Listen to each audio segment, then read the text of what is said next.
Hello students, welcome to Brainwaves by Nitri. Today we are starting with class 7th Geography chapter 4 Air. So before starting please channel को subscribe कर दीजिए, like कर दीजिए और अपने दोस्तों के साथ शेयर कीजिए. So our earth is surrounded by a huge blanket of air called atmosphere. Atmosphere क्या होता है? जिस एयर को हम ब्रीथ करते हैं या फिर कार्बन डाइऑक्साइड, नाइट्रोजन, जितनी भी एयर है जो जो प्रेजेंट होती है हमारी सराउंडिंग में, सारी एयर कहाँ पे होती है? एटमॉस्फेयर में. All living beings on the earth depend on the atmosphere for their survival. अब हमें ऑक्सीजन तो बहुत जरूरत है, ऑक्सीजन की. ऑक्सीजन के बिना वी कैन नॉट लिव. तो हम एटमॉस्फेयर पे बहुत ज्यादा डिपेंड होते हैं. It provides us the air we breathe and protect us from the harmful effects of the sun rays. अब आप लोगों को पता होगा कि suppose this is our earth, तो above this is the atmosphere. तो यहाँ पे हमारी क्या होती है? ओजोन लेयर होती है. ओजोन लेयर जो हमें प्रोटेक्ट करती है सन की रेज से एटमॉस्फेयर में. So this is our atmosphere and यहाँ पे हमारी ओजोन लेयर होती है, तो ये हमें प्रोटेक्ट करती है फ्रॉम एंटरिंग. तो ये हमें ऑक्सीजन देती है. ओजोन से, ओजोन लेयर जो हमें प्रोटेक्ट करती है सन की हार्मफुल रेज जो आती है, यूवी रेज, उससे बचाती है हमें. Without this blanket of protection we would be baked alive by the heat of the sun during day and get frozen during night. और अगर ये लेयर नहीं होगी एटमॉस्फेयर की, तो हम क्या होंगे गर्मियों में? तो जब दोपहर होगी गर्मियों की, उस समय तो हम एकदम बेक हो जाएंगे, मतलब हम एकदम बहुत ज्यादा गर्म हो जाएंगे. और सर्दियों में या फिर रात में उतना ही ठंडा हो जाएगा हमारा atmosphere. So it is this mass of air that has made the temperature on the earth liveable. तो जो ये एटमॉस्फेयर की लेयर जो है, इसकी वजह से हम रह पाते हैं. अब हमने पढ़ ही लिया है कि बायोस्फीयर क्या होता है. तो बायोस्फीयर क्या होता है? बायोस्फीयर जहाँ पे एटमॉस्फेयर, लिथोस्फेयर एंड हाइड्रोस्फेयर तीनों मिलते हैं, तीनों का कॉम्बिनेशन होता है, तब कहाँ क्या होता है? तब बायोस्फेयर. बायोस्फेयर के जहाँ पे रह सकता है कोई इंसान. बायो मीन्स लिविंग ऑर्गेनिज्म रह सकता है जहाँ पे. तो अब कॉम्पोजिशन ऑफ द एटमॉस्फेयर कैसे कंपोज है, क्या क्या एयर, क्या क्या टाइप्स ऑफ एयर यहाँ पे मिलती हैं. Do you know that the air we take in while breathing is actually a mixture of gases? Nitrogen and oxygen are two gases which make up the bulk of atmosphere. तो suppose this is our atmosphere, तो इसमें 78% हमारा nitrogen होता है, 21% is oxygen and carbon dioxide जो हम release करते हैं. और ब्रीदिंग के बाद जो हम रिलीज करते हैं कार्बन डाइऑक्साइड, दिस इज 0.03%. तो ज्यादातर जो एटमॉस्फेयर में कौन सी एयर्स हो गई? मेजोरिटी में नाइट्रोजन और oxygen. Carbon dioxide, helium, ozone, argon and hydrogen are found in lesser quantities. और बाकी जितनी भी एयर है वो कम कम क्वांटिटीज में मिलती हैं. Apart from these gases tiny dust particles are also present in the air. अब इसके साथ जो एयर में different different types of gases present है, उसके अलावा डस्ट भी तो होती है, तो डस्ट भी एटमॉस्फेयर का पार्ट है. Now the pie chart gives you the percentage of different constituents of air. की एयर में जैसे ऑक्सीजन है, नाइट्रोजन है, तो ये हमें बताते हैं क्या क्या एयर में प्रेजेंट है. Nitrogen is the most प्लेंटिफुल gas in the air. प्लेंटिफुल होता है सबसे ज्यादा जो एयर है, तो वो कौन सी सबसे ज्यादा गैस कौन सी है? Nitrogen. When we inhale, we take some amount of nitrogen into our lungs and exhale it. अब ऐसे तो होता नहीं, जब हम ब्रीथ करते हैं तो सिर्फ ऑक्सीजन ही आती है, नाइट्रोजन भी आती है साथ में, बट नाइट्रोजन जैसी आती है हम उसको एक्सेल कर देते हैं. और वो सिर्फ हम ऑक्सीजन ही हमारा पूरी बॉडी पार्ट में जाती है. But plants need nitrogen for their survival. But plants को जरूरत होती है नाइट्रोजन की खाना बनाने के लिए, फोटोसिंथेसिस करने के लिए नाइट्रोजन की जरूरत होती है. They can not take nitrogen directly from the air. और ऐसा नहीं हमारी तरह वो डायरेक्टली एयर से नहीं ले सकते, उनको सॉइल में चाहिए. Bacteria that live in the soil and roots of some plants take nitrogen from the air and change its form so that plants can use it. तो जैसे हम क्या करते हैं, हम एयर से डायरेक्टली ऑक्सीजन नाइट्रोजन ले लेते हैं, बट जो प्लांट्स हैं वो डायरेक्टली नहीं ले सकते, कोई लंग्स थोड़े ना उनके पास, या गिल्स, कुछ फिशेस जैसे फिशेस के पास गिल्स होती हैं, हमारे पास लंग्स होती हैं, तो ऐसे प्लांट्स के पास कुछ नहीं होता। तो प्लांट्स क्या सॉइल से जैसे न्यूट्रिएंट्स लेता है सॉइल से, ऐसे ही सॉइल से वो नाइट्रोजन भी लेता है। सो बैक्टीरिया, और कौन लेता, किसकी हेल्प से लेता है, बैक्टीरिया की हेल्प से, जो सॉइल में रहती हैं, that live in the soil, and roots of some plants take nitrogen from the air, air से नाइट्रोजन लेती है, अब उस फॉर्म में तो एयर की फॉर्म में है, उसका फिर वो कुछ फॉर्म चेंज करती है और तब प्लांट्स इसको यूज कर पाते हैं। Oxygen is the second most प्लेंटिफुल gas in the air, और जो ऑक्सीजन है, अब हमने देख लिया ऊपर फर्स्ट 78%, फिर हमारा ऑक्सीजन, तो ऑक्सीजन हमारा सेकेंड मोस्ट प्लेंटिफुल गैस है एयर में। Humans and animals take oxygen from the air, so as they breathe, पता है हमें हम कौन सी एयर लेते हैं, तो humans and animals take oxygen. Green plants produce oxygen during photosynthesis, और हमें ये भी पता है कि ग्रीन प्लांट्स के फोटोसिंथेसिस के टाइम, मतलब दिन के टाइम, क्योंकि सनलाइट जरूरी होती है उसके लिए, फोटोसिंथेसिस के लिए, तो दिन में कार्बन डाइऑक्साइड वो इनहेल करती है और ऑक्सीजन क्या एक्सहेल करती है। क्या करती है दिन में, carbon dioxide inhale and oxygen exhale, exhale means निकालती है।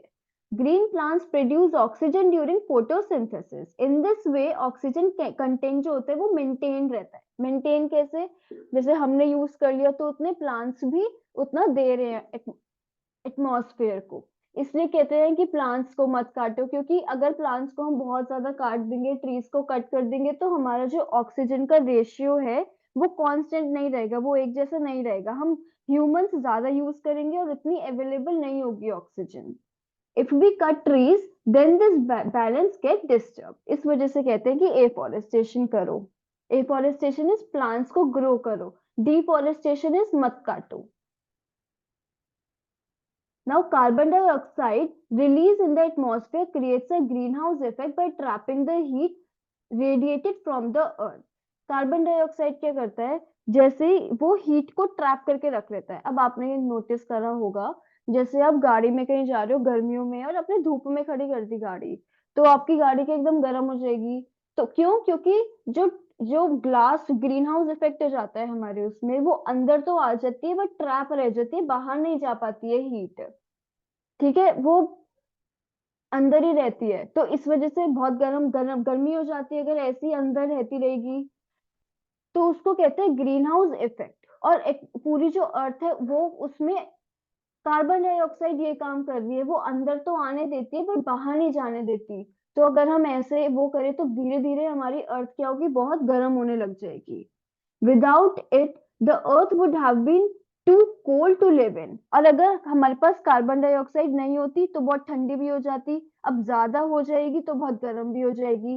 तो हमें इस जो कार्बन डाइऑक्साइड का कंटेंट है वो कांस्टेंट रखना है, ताकि ना तो वो बहुत ज्यादा ठंडी हो। ठंडी कैसे हो जाएगी, अगर सपोज कार्बन डाइऑक्साइड है ही नहीं, तो वो ट्रैप ही नहीं कर पाएगी, अंदर गर्म ही नहीं हो पाएगी अर्थ, तो बहुत ठंडी रहेगी। ऐसे ही अगर बहुत ज्यादा कार्बन डाइऑक्साइड की क्वांटिटी अमाउंट हो गया तो बहुत गर्म हो जाएगी। However, when the level in the atmosphere increases due to factory smoke or car fumes, the heat retained increases temperature of the earth, and this is called global warming.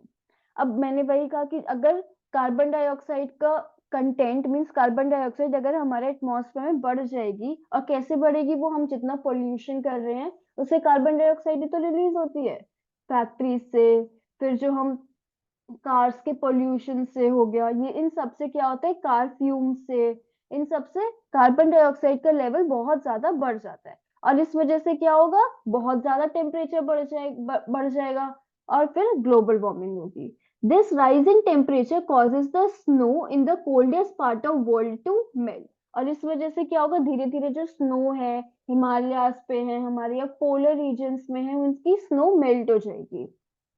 और melt होगी snow तो पानी कहाँ जाएगा, reverse का भी पानी and में कहाँ जाता है, ओशियंस में, ओशन का लेवल राइज हो जाएगा, तो फ्लड्स आएंगे, बाढ़ आ जाएगी कोस्टल एरियाज पे। और जो आइलैंड्स हैं जैसे मालदीव हो गया या लक्षद्वीप हो गए, लक्षद्वीप हो गया, या फिर अंडमान एंड निकोबार, ये जो सारे आइलैंड्स हैं, श्रीलंका हो गई, ये सारे इनको थ्रेट हो जाएगा, ये सारे हो सकता है कि पानी फ्लड आ जाए और ये अंदर चले जाए।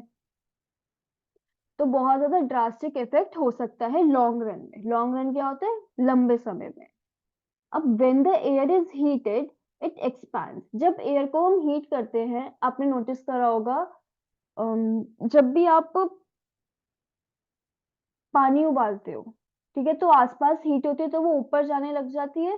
तो ऐसे क्यों वो ऊपर जाने लग जाती है, क्योंकि वो जब हीट होती है तो जब हम पानी को गर्म कर रहे हैं तो उसके आसपास की एयर भी गर्म होगी।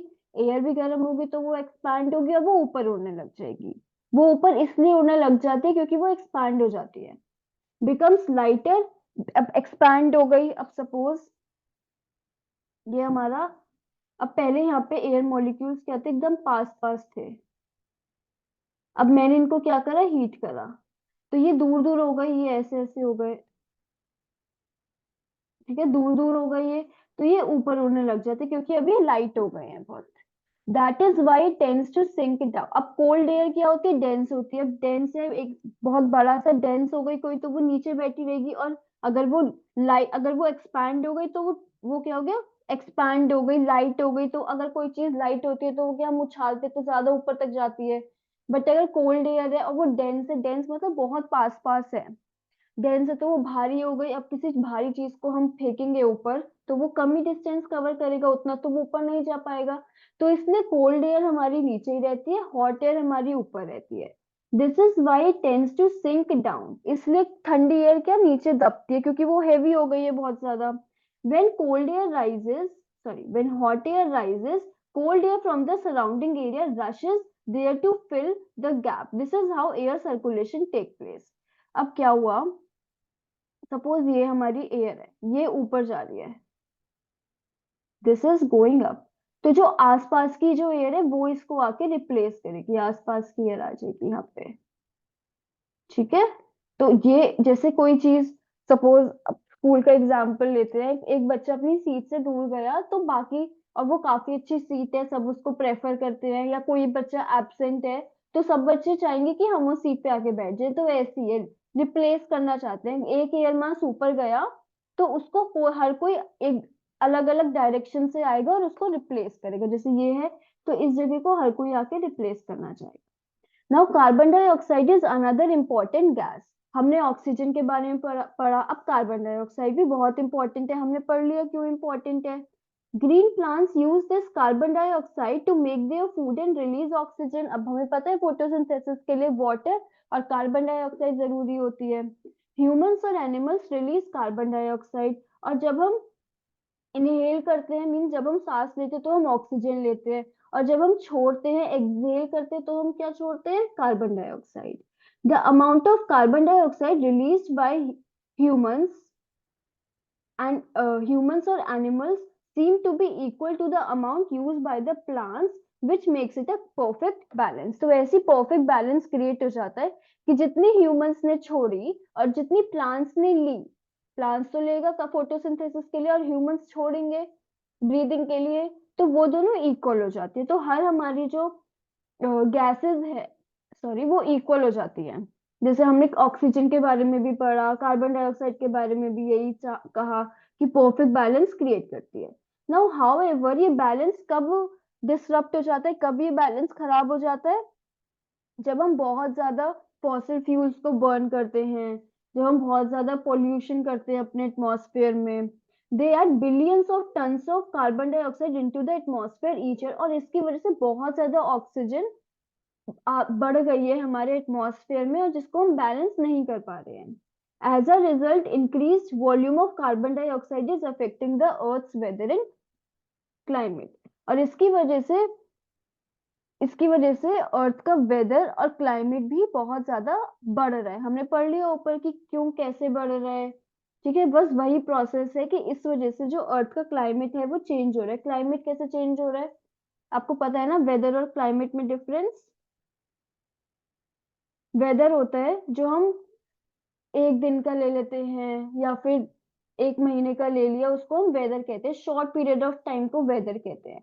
क्लाइमेट क्या कहते हैं हम, 25 ईयर्स, 50 ईयर्स, इन सबको हम क्लाइमेट कहते हैं। तो क्लाइमेट चेंज क्यों हो रहा है, क्लाइमेट चेंज हो रहा है, अब जब कार्बन डाइऑक्साइड बहुत ज्यादा बढ़ जाएगी तो क्या, मेल्ट होंगे ग्लेशियर्स, मेल्ट होंगे, स्नो मेल्ट होगी, इस वजह से ज्यादा हमारा क्लाइमेट चेंज हो गया। अब कोस्टल एरियाज का पानी बढ़ जाएगा बहुत ज्यादा, ओशंस का पानी बढ़ जाएगा, तो इसकी वजह से क्लाइमेट चेंज हो रहा है, वेदर हो रहा है कि अब आपको पता है गर्मियां बहुत ज्यादा हो जाती हैं, ऐसी सर्दियां बहुत कम हो गई हैं, बस 20 डेज के लिए होती हैं। तो ये हमारा वेदर चेंज हुआ, क्लाइमेट चेंज हुआ, जो स्नो मेल्टिंग हो रही है, जो हमें लॉन्ग टर्म होता है, उसको क्लाइमेट कहते हैं। अब structure of atmosphere, our atmosphere is divided into 5 layers starting from the earth surface, जैसे troposphere, stratosphere, mesosphere, thermosphere and exosphere. इसको इसी उसमें लर्न करना है हमें। सबसे नीचे जहाँ पे ट्रोपोस्फेयर, जहाँ पे हम लोग रहते हैं, लिथोस, जहाँ पे बायोस्फेयर होता है, उसको कहते हैं, इस लेयर को ट्रोपोस्फेयर, और ये 10 किलोमीटर तक होती है इसकी हाइट। फिर आती है हमारी स्ट्रेटोस्फेयर।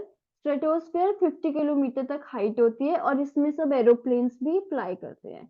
फिर आती है हमारी मेसोस्फेयर, फिर thermosphere and exosphere. Exosphere means outer space, इसके बाद outer space. Now starting with troposphere, ये this layer is most important layer of atmosphere. क्यों मोस्ट इंपॉर्टेंट है? क्योंकि यहाँ पे सारी जो गैसेस हैं, ऑक्सीजन, कार्बन डाइऑक्साइड, नाइट्रोजन, वो सब इसी लेयर में हम हमें मिलती हैं। The air we breathe exist here, क्योंकि ऑक्सीजन यहाँ पे है, कार्बन डाइऑक्साइड यहाँ पे है, तो ये सबसे इंपॉर्टेंट हो गई। Almost all the weather phenomena like rainfall, fog and hailstorm occur in this layer. सब कुछ यहाँ पे होता है, बारिश यहाँ पे, क्लाउड्स यहाँ पे है तो बारिश भी यहीं पे होगी, ऐसे ही फॉग, ये सब हमें इसी लेयर में दिखाई देते हैं, ट्रोपोस्फेयर में।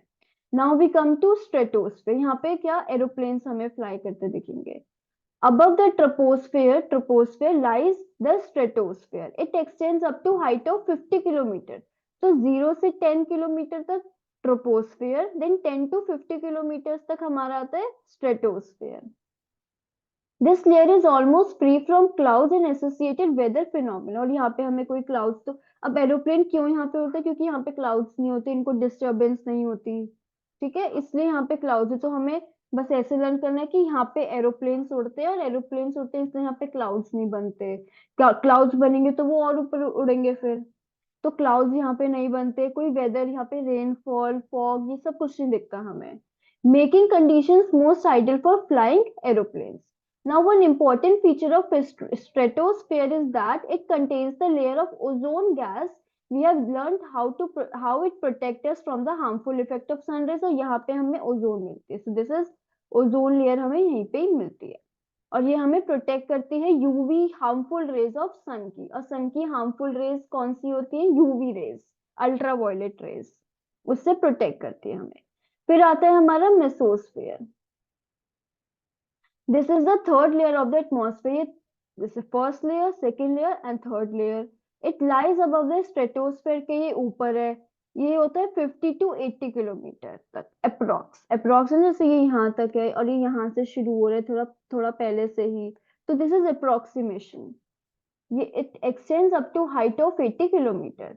यहाँ पे क्या, जैसे हमें मिटियोर्स दिख रहे हैं, यहाँ पे मिटियोर्स पता है ना, स्पेस से जो आते हैं, मिटियोर्स यहाँ पे बर्न अप होते हैं। Burn up in this layer from entering the space, space से एंटर हुए, यहाँ पे बर्न हो गए, छोटे छोटे हो गए, और फिर एंटर करते हैं। थर्मोस्फेयर पे क्या होता है? In thermosphere temperature rises very rapidly. Thermosphere में टेम्परेचर हमारा बहुत जल्दी राइज करता है। टेम्परेचर देखो, ये टेम्परेचर है, दिस इज यहाँ पे कम हो रहा है, फिर यहाँ पे थोड़ा स्टेबल रहा, फिर यहाँ पे बढ़ गया, फिर स्टेबल रहा, फिर यहाँ से फिर से कम हो गया, फिर यहाँ पे स्टेबल रहा, अब फिर यहाँ पे हमारा टेम्परेचर बढ़ रहा है विद इंक्रीजिंग हाइट। ये हमारा यहाँ हमारा हम क्या देख रहे हैं? टेम्परेचर बढ़ रहा है। Ionosphere is part of this layer. It extends between 80 to 400 kilometre. ये 80 से 400 किलोमीटर तक एक्सटेंड होती है। और यहाँ पे क्या, आइनोस्फेयर भी कहते हैं। आइनोस्फेयर, आयंस होते हैं, यहाँ पे आयंस होते हैं जो हेल्प करते हैं हमें रेडियो ट्रांसमिशन में।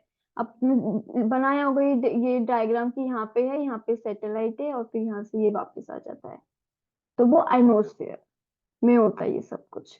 In fact, radio waves transmitted from the earth are reflected back to this in this by this layer.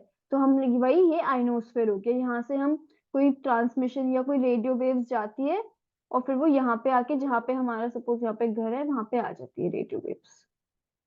Exosphere ये आउटर स्पेस हो गया।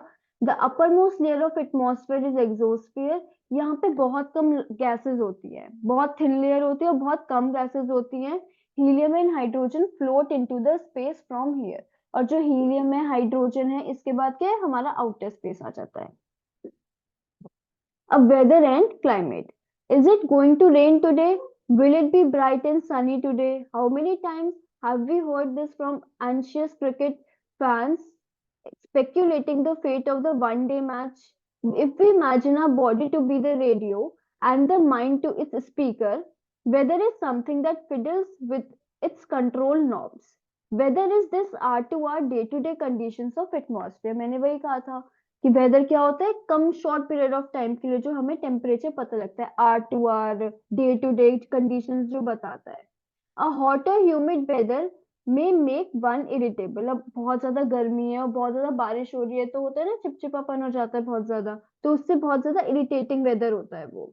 अ pleasant breezy weather makes one cheerful and every and even plan for the outing. अब एकदम बहुत ठंडी, मतलब ठंडी हवा चल रही है, थोड़ी धूप निकली हुई है, प्लेजेंट सा एटमॉस्फेयर है, तो हमें अच्छा लगता है उस वेदर में। Weather can change dramatically from day to day. Weather क्या हमारा बहुत जल्दी चेंज होता रहता है। However, the average weather conditions of a place for a longer period of time represents the climate. जो weather एवरेज वेदर कंडीशन है जो लॉन्गर पीरियड ऑफ टाइम के लिए, लेट मी रेज दिस, जो एवरेज वेदर कंडीशन है of a place for a longer period of time, उसको हम कहते हैं क्लाइमेट। अब हम समझेंगे टेम्परेचर। टेम्परेचर क्या होता है? The temperature you feel every day. किसी दिन टेम्परेचर हमें लगता है कि बहुत ठंड हो गई है तो टेम्परेचर बहुत डाउन होगा, या बहुत गर्मी पड़ रही है, टेम्परेचर इतना हाई चला गया, सुना होगा आपने। It is the temperature of the atmosphere. Temperature किसका होता है? एटमॉस्फेयर का। The degree of hotness and coldness of the air is called temperature. कि कितनी गर्मी है या कितनी ठंड है वो हम कैसे नापते हैं? टेम्परेचर से। The temperature of the atmosphere changes not only between day and night but also from season to season. Summers are hotter than winters, ये हमें पता है कि दिन में भी टेम्परेचर चेंज होता है, दिन और रात में। ऐसे ही अगर गर्मियां हैं तो 40 डिग्री सेल्सियस चला गया, और अगर ठंड होती है तो 10 डिग्री सेल्सियस, 8 डिग्री सेल्सियस। ठीक है। अब ये कोल्ड होता है तो हमारा टेम्परेचर कम होता है, मीन्स कोल्ड होता है तो 8 डिग्री, 10 डिग्री, और अगर गर्मियां होती हैं तो बढ़ जाता है temperature, that means 45 degree, 35 degree, तो बढ़ गया temperature. The important factor that influences the distribution of temperature is insolation. Insolation क्या होता है? जितनी अर्थ, जितनी सन जो है भेज रहा है लाइट। अब गर्मियों में क्या होता है? बहुत ज्यादा लाइट आती है, सन की रे, सन की एनर्जी आ रही है अर्थ पे, उसको कहते हैं हम इंसोलेशन। ऐसे ही अब गर्मियों में बहुत ज्यादा रेज आती हैं, बट सर्दियों में हम देखें तो कम हो जाती है उस रेज सन की। तो ये इस कैसे हम मेजर करते हैं? इंसोलेशन से। इंसोलेशन क्या होती है? कितनी सन हमें एनर्जी दे रहा है, अर्थ को कितनी एनर्जी दे रहा है वो। अब थर्मामीटर हमें पता है टेम्परेचर नापने के लिए, बैरोमीटर प्रेशर नापने के लिए कि कितना प्रेशर है। ये जो विंड वेन होती है ये बताते हैं किस डायरेक्शन में विंड जा रही है, जैसे नॉर्थ साउथ ईस्ट वेस्ट होते हैं, और ये बताते हैं किस, जैसे ये है जिसमें एरो है, यहाँ पे विंड हमारी जा रही है। ऐसी रेन गॉज होता है, वो हम मेजर करते हैं कि कितनी रेनफॉल हो रही है, तो आपको ये लर्न करना है, very important. Now the amount of insolation decreases from equator towards the poles. अब ये क्या कह गए? Suppose this is our earth, this is our equator, equator line है हमारी यहाँ पे। जैसे जिस सन हमने क्या देखा है? सन कहाँ पे होता है? यहाँ पे होता है सन, इक्वेटर के पास होता है सन हमारा। सन इज अबाउट इक्वेटर। तो जैसे जैसे हम ऊपर जाएंगे वैसे वैसे रेस कम होती रहेगी सन की, ऐसे पड़ेगी एकदम। तो जैसे जैसे हम ऊपर जाते रहते हैं, सो इक्वेटर से जैसे हम, ये पोल्स होते हैं और ये इक्वेटर है, दिस इज आवर इक्वेटर की line 0 degree, and this is our poles की line. So this is our 0 degree line and this is our 90 degree. 90 degree पे होता है ना poles, this is our 90 degree line. तो जैसे जैसे हम पोल्स पे जाते हैं वैसे वैसे अर्थ की जो रेज है वो बहुत कम हो जाती है, टिल्टेड हो रही है ना, यहाँ पे डायरेक्ट पड़ रही है, तो यहाँ पे ज्यादा गर्मी पड़ेगी और यहाँ पे कम गर्मी होगी। Therefore temperature decreases in the same manner. अब जहाँ पे ज्यादा रेज पड़ रही है वहां पे बहुत गर्मी होगी, जैसे जैसे हम ऊपर जाते रहेंगे वैसे वैसे कम होती रहेगी गर्मी। Now do you understand why poles are covered with snow? समझ में आया इसलिए पोल्स क्यों होते हैं स्नो से, स्नो में कवर्ड? क्योंकि वहां पे इतनी सनरेज नहीं पहुंच पाती है। If the earth temperature rises too high it would become too warm for the some crops to grow. अगर टेम्परेचर बहुत ज्यादा हाई हो जाता है, हाई मतलब गर्मी हो जाती है अगर बहुत ज्यादा, तो कुछ क्रॉप्स के ग्रो ही नहीं हो पाती हैं, वो जल जाती हैं। Temperature in cities is much higher than that of villages. अब आपने देखा होगा कभी टेम्परेचर सिटीज में, हमारा टेम्परेचर क्या होता है, बहुत ज्यादा ज्यादा होता है than compare to villages. Villages में कम होता है कंपैरेटिवली, क्यों? क्योंकि जो कंक्रीट के जिससे रोड्स बनती है, कंक्रीट और मेटल्स की जो बिल्डिंग होती है, and asphalt of roads get heated up during the day.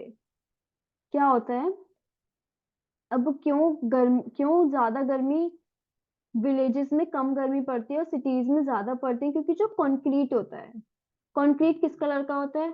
Black colour का। मेटल्स, बिल्डिंग में मेटल्स क्या ज्यादा जल्दी गर्म हो जाते हैं सनरेज। अब सपोज आयरन है, आपने उसको हीट करा तो वो गर्म हो जाएगा एकदम से। और ऐसी एस्फाल्ट ऑफ द रोड, जो कोल तार होता है ब्लैक कलर का जो होता है, वो हीट अप हो जाता है दिन में। दिन में वो हीट अप हो जाता है। ब्लैक कलर है, आपको पता है ब्लैक कलर क्या करती है? रेस को ट्रैप करके रखती है, हीट को ट्रैप करके रखती है। तो इस वजह से बहुत ज्यादा गर्मी हो जाती है। The heat is release during the night, और नाइट में ये रिलीज हो जाती है हीट। अब आप ये सोच रहे होंगे कि ऐसे तो रोड्स तो वहां पे भी होती है, बट रोड्स कच्ची मिट्टी से बनी होती है, रोड्स विलेजेस में कच्ची मिट्टी से बनी होती है। तो इस वजह से वहां पे इतनी गर्मी नहीं होती, और ना वहां पे इतनी बड़ी बड़ी बिल्डिंग्स है, ना मेटल्स इतना यूज होता है। तो इस वजह से विलेजेस में कम गर्मी पड़ती है और सिटीज में बहुत ज्यादा होती है। अब जो क्राउडेड हाई राइज बिल्डिंग है वो ट्रैप करके रखती है वार्म एयर को, और इस वजह से रेस हो जाता है टेम्परेचर सिटीज का। अब एयर प्रेशर क्या होता है? Standard unit of measuring temperature is Celsius. मैंने क्या बोला था, 0 degree Celsius, 10 degree Celsius. It was invented by Anders Celsius. On the Celsius scale the water freezes at 0 degree and boils at 100 degree. जितना ज्यादा हम बढ़ते रहेंगे, जितना हाई होगा हमारा टेम्परेचर, उतना उतना गर्म होगा, उतना बॉइलिंग की तरफ जाएगा। Now, air pressure. You will be surprised to know that the air above us presses us with a great force on our bodies. However, we don't even feel it. This is because the air presses us from all the directions and our body exerts counter pressure. क्या होता है, हम जो है, air बहुत ज्यादा है। अब कोई भी चीज अगर ऊपर होगी तो वो क्या प्रेशर, अगर हम कुछ भी ऊपर अपने सिर पे रख लेंगे तो वो प्रेशर डालेगी हमारी। अब ऐसे ही एयर है, तो एयर भी हमें प्रेशर डालती है हर। अब तो हमें महसूस क्यों नहीं होता एयर का? क्यों? क्योंकि हर एक तो हर डायरेक्शन से प्रेशर पड़ रहा है हमें, और हमारी बॉडी भी काउंटर प्रेशर, मीन्स हमारी बॉडी भी प्रेशर दे रही है उसको। तो इस वजह से हमें पता नहीं लगता एयर प्रेशर। अब प्रेशर वही हो गया, बलून है उसको हम एकदम स्क्वीज कर दें तो वो हम प्रेशर डाल रहे हैं, ये चीज होती है प्रेशर डालना। Air pressure is defined as a pressure exerted by the weight of air on earth surface. अब सपोज हम खड़े हैं अर्थ सरफेस पे, तो हम भी कुछ प्रेशर डाल रहे होंगे, तो एयर भी प्रेशर डाल रही होगी अपना अर्थ सरफेस पे। As we go up the layer of atmosphere the pressure falls rapidly. अब मैंने क्या बताया था, जैसे जैसे हम ऊपर जाते रहते हैं वैसे वैसे एयर कम हो जाता है। हमने एग्जॉस्ट में पढ़ा कि बहुत कम एयर के मॉलिक्यूल्स होते हैं। तो इसलिए जैसे जैसे हम ऊपर जाते रहेंगे एयर मॉलिक्यूल्स कम होते रहेंगे, और वो जितने कम होंगे प्रेशर उतना कम पड़ेगा। अब कोई अगर किसी का वेट ज्यादा है तो वो ज्यादा प्रेशर देगा, और किसी का वेट कम है तो वो कम प्रेशर डालेगा। बस यही चीज है कि जहाँ पे ज्यादा प्रेशर की एयर है वहां पे वो ज्यादा प्रेशर डालेगी, कम हो जाएगी एयर तो वो कम प्रेशर डालेगी। The air pressure is highest at the sea level. Sea level एकदम बेस लेवल हो गया हमारा, तो सबसे ज्यादा एयर प्रेशर कहाँ पे होता है? सी लेवल पे। और जैसे हम ऊपर जाते रहेंगे हाइट पे, किसी माउंटेन पे जा रहे तो हम इतने ऊपर हो गए तो यहाँ पे कम एयर होगी, कम एयर होगी तो कम एयर प्रेशर होगा। और हमारा जो प्रेशर है वो किससे? The horizontally the distribution of air pressure is influenced by the temperature of air at a given place. Suppose गर्म हवा है, गर्म हवा क्या होगी, वो ऊपर मूव करेगी, एक्सपैंड होगी, लाइटर होगी तो वो ऊपर मूव करेगी। तो इस टेम्परेचर भी, अगर ठंडी हवा है तो वो एकदम डेंसिटी ज्यादा होगी, हैवियर होगी, तो वो ज्यादा प्रेशर डालेगी। तो हमारा प्रेशर से रिलेशन टेम्परेचर का भी है। मैं एक बार और बोल देती हूँ, सपोज हमारी एयर गर्म है, गर्म है तो वो एक्सपैंड करेगी, नीचे की साइड हमारी गर्म होगी, जब हम अर्थ सरफेस पे होंगे तो वो गर्म होगी, जितनी ज्यादा गर्म होगी उतनी ज्यादा वो एक्सपैंड करेगी, एक्सपैंड करेगी तो वो लाइट हो जाएगी, तो वो कम प्रेशर डालेगी। ऑन द अदर हैंड अगर सर्दी पड़ रही है तो वो हमारी क्या होगी, एयर एकदम डेंस होगी, कॉन्ट्रैक्ट कर, डेंस होगी, डेंस होगी, कोई चीज डेंस होती है तो वो हैवियर होती है, हैवियर होगी तो वो ज्यादा प्रेशर डालेगी। In areas where temperature is high, the air gets heated and rises up.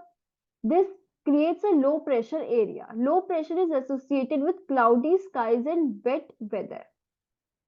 Suppose वो यहाँ पे हमारी क्या है, गर्म है, गर्म है, यहाँ पे पानी पड़ा है, यहाँ वो गर्म हो रही है बहुत ज्यादा, हमारी अर्थ गर्म हो रही है, क्या हुआ, एयर, अब हमारे मॉलिक्यूल, अब एयर ऐसे जाने लग गई ऊपर।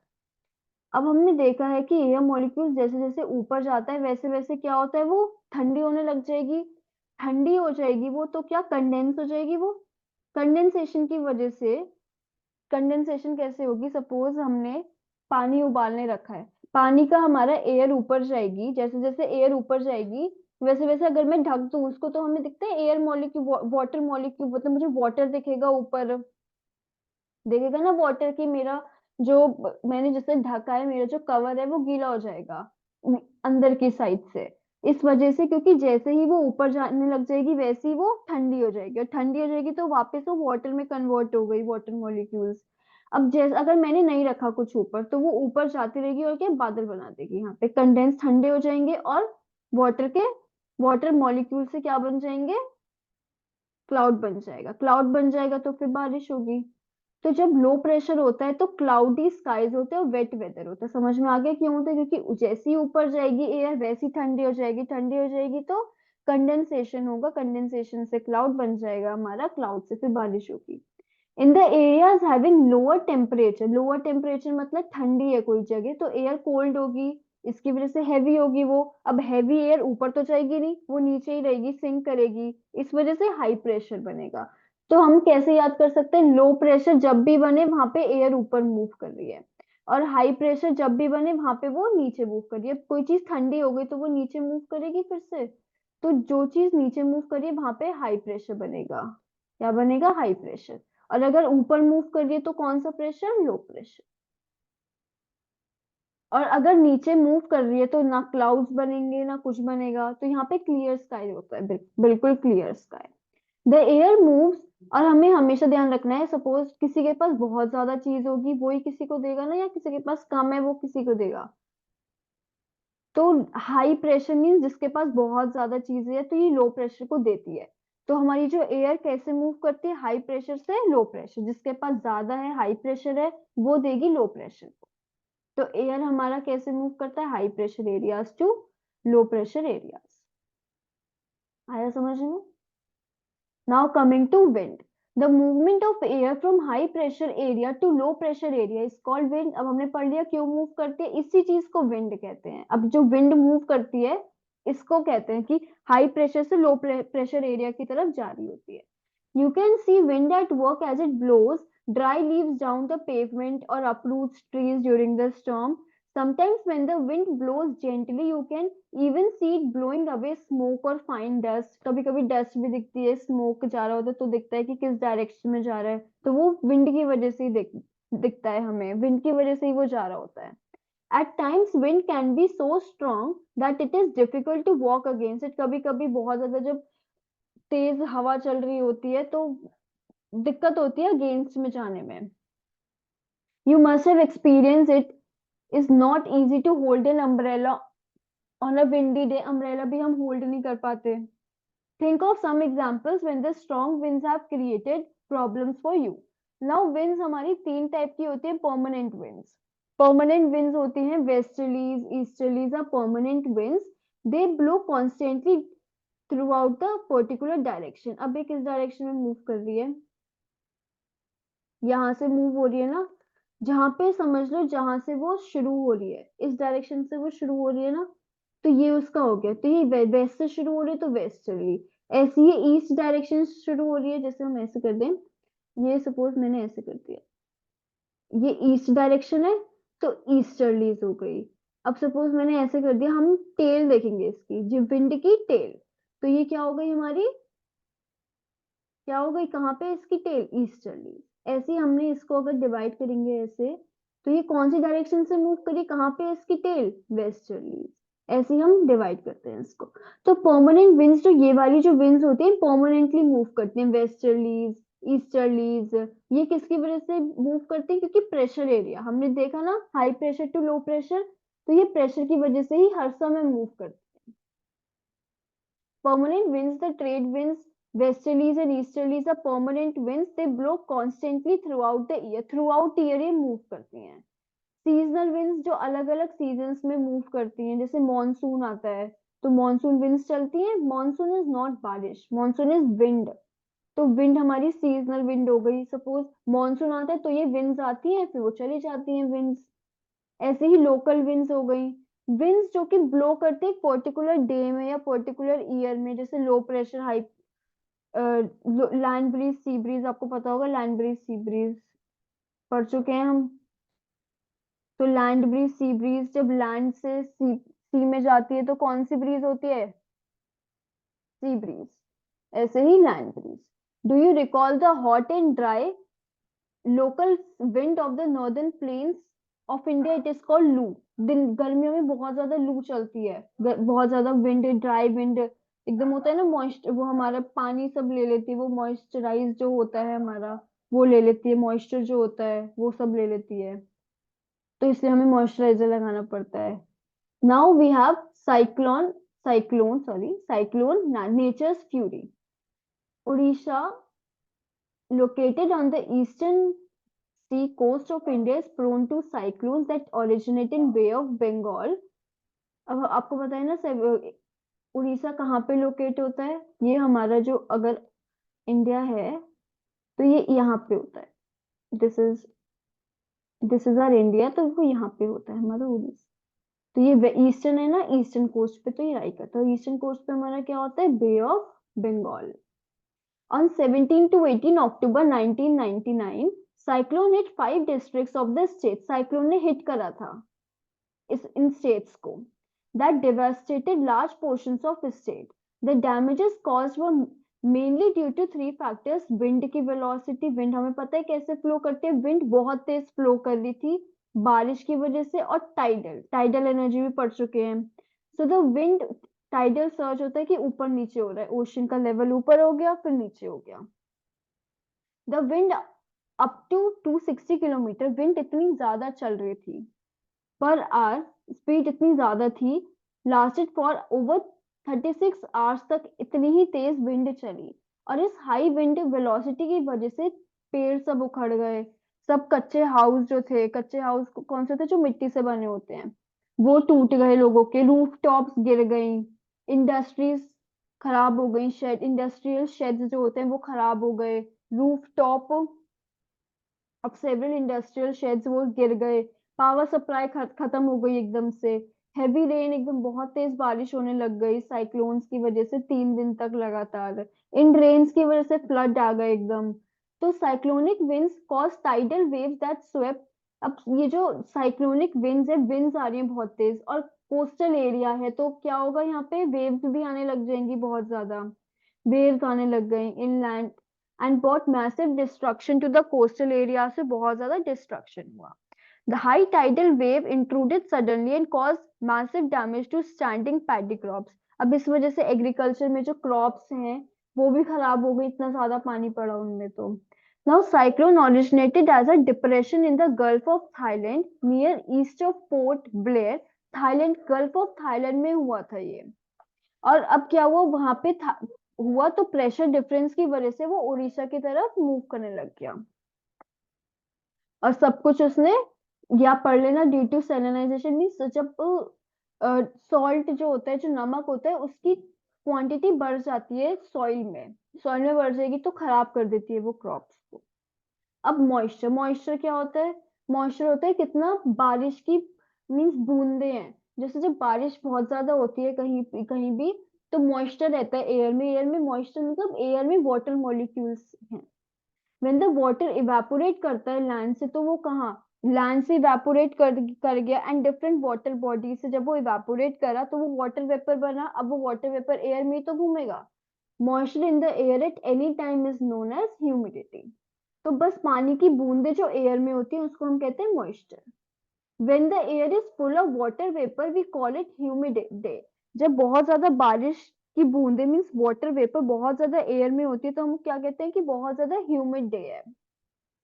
On a humid day, clothes take longer to dry, and sweat from our body does not evaporate easily, making us feel very uncomfortable. आपने देखा होगा बहुत ज्यादा बारिश होती है तो पसीने नहीं सूखते या कपड़े भी नहीं सूख रहे होते। When the water vapor rises, it starts, अब ये हम पढ़ चुके हैं। वाटर वेपर राइज होता है, कूल होना शुरू हो जाता है, और कंडेंसेशन की वजह से क्लाउड्स बनते हैं। अब ये ड्रॉप जब हैवी हो जाते हैं तो ये वापस से प्रेसिपिटेशन मीन्स बारिश करा देती है। Jet planes flying in the sky leave a white trail behind them. आपने देखा होगा कभी जेट जाता हुआ देखा होगा, तो वो एकदम हमें दिखता है वाइट, वाइट ट्रेल दिखती है हमें उसके पीछे। क्यों? क्योंकि जैसी निकला, जैसी एयर निकली वो मॉइस्चर हो गया एयर में। वो क्या हो गया, मॉइस्चर, मॉइस्चर उसने क्रिएट, मॉइस्चर की वजह से उसने क्लाउड्स फॉर्म कर लिए। So we see trails of condensed moisture for some time when there is no air movement to disturb it. फिर धीरे धीरे वो क्या डिस्टर्ब हो जाते हैं एयर की वजह से। Precipitation that comes down to earth in a liquid is rain. Precipitation कहते हैं रेन, अगर जब बारिश धरती पे गिरती मीन्स अर्थ पे जब गिरती है तो हम उसको रेन कहते हैं। Most of the ground water comes from the rain water. Ground, अब पानी जो जमीन में पानी जाता है वो भी तो बारिश की वजह से ही जाता है। Plants help preserve water. Plants help करते हैं कि वो प्रिजर्व करें वाटर को, क्योंकि वो एक जगह टिका के रखते हैं। अगर सपोज नहीं है कोई प्लांट्स तो वो एकदम बह जाएगा पानी, बट अगर प्लांट्स हैं तो वो रूट्स में जाएंगे उसकी।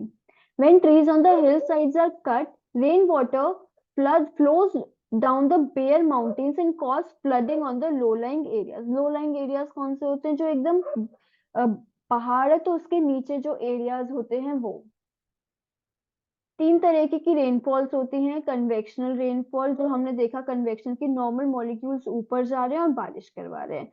ओरोग्राफिक क्या होती है? सपोज एयर यहाँ से आई और वो ऊपर जा रही है, यहाँ पे माउंटेन है, ओरोग्राफिक इज माउंटेन रिलीफ जो होता है।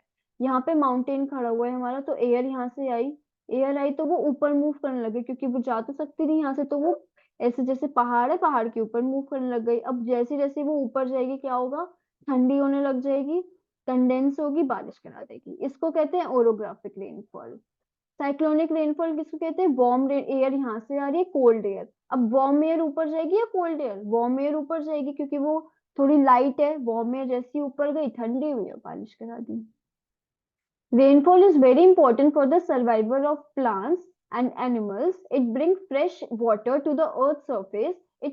If rainfall is less, water scarcity and drought occur. On the other hand, if it's more, flood भी हो जाते हैं, कि अगर कम बारिश होगी तो भी प्रॉब्लम है, वाटर स्केसिटी हो जाएगी। स्केसिटी होता है पानी की कमी, ड्रॉट हो जाएंगे, सूखा पड़ जाएगा, और अगर ज्यादा बारिश होगी तो बाढ़ आ जाएगी, फ्लड्स आ जाएंगे।